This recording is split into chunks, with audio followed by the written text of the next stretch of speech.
Okay, this is problem 18 from chapter 30. 18.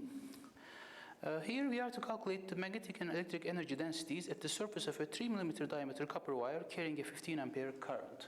So supposedly we have a cylindrical copper wire. This is of, let's call this diameter is 3 millimeters. It carries some current. This current is 15 amperes. It's quite large. And we are to calculate the energy, electric and magnetic energy densities. They're not giving us anything else. What they're telling us, this is copper. So because it's copper, we can actually look up its properties. In particular, we can look up its resistivity. Okay? So the energy densities for electric and magnetic fields, there's some formulas. This is, if I remember correctly, is 2 mu naught B square, and the electric field is epsilon naught over 2 E square. Now, these are things, let me first check that these are correct. Yes, they are. These are things that you need to kind of memorize. If you don't, then you have to drive them.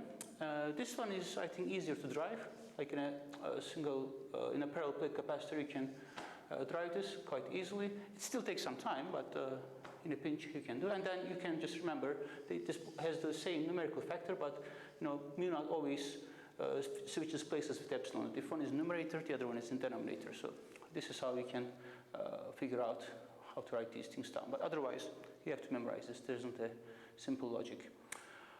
All right, so let's start with the magnetic field energy density. That one is kind of easy. So we are going to calculate the magnetic field over here.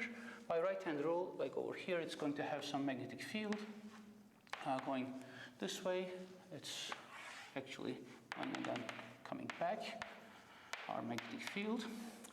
And the magnitude of that magnetic field, we can calculate by Ampere's law, but I'm not going to bother with that.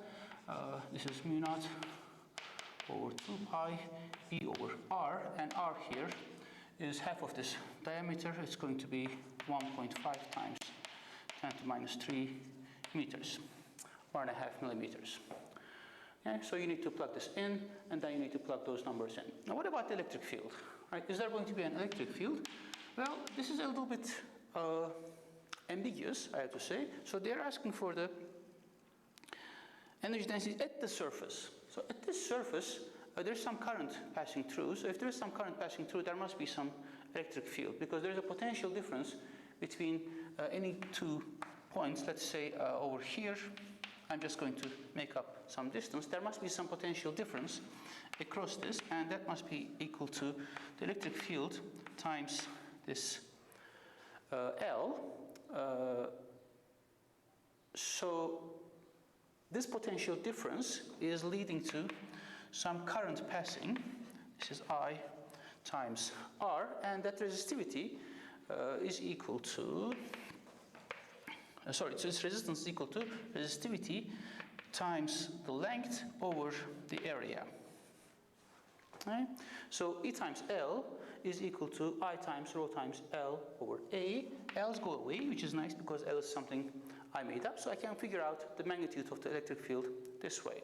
So this is going to be I, the current that's given, rho, copper, I had to look this up, divided by pi R squared, and R is going to be 1.5 millimeters. Okay? And then you need to put this in and calculate that number. I'm not going to go through that, but I'm going to tell you what comes out actually in the end. This one, the UB, comes to 1.6 joules per cubic meters, some weird units, but this is what it is. And this one is 5.6 times 10 to the minus 15 joules per cubic meter. So this is 15 orders of magnitude less than the energy density of the magnetic field. So that's completely negligible. Now, why do we take this electric field? Now, you need to know then how the conductors work and so on and so forth. And we didn't learn about this completely. So this is not really a fair question in that sense, but this is one way to calculate the electric energy density. And for the magnetic field, you should have no problem because the Ampere's law perfectly applies at the surface, just within the surface and just outside the surface. That just doesn't matter.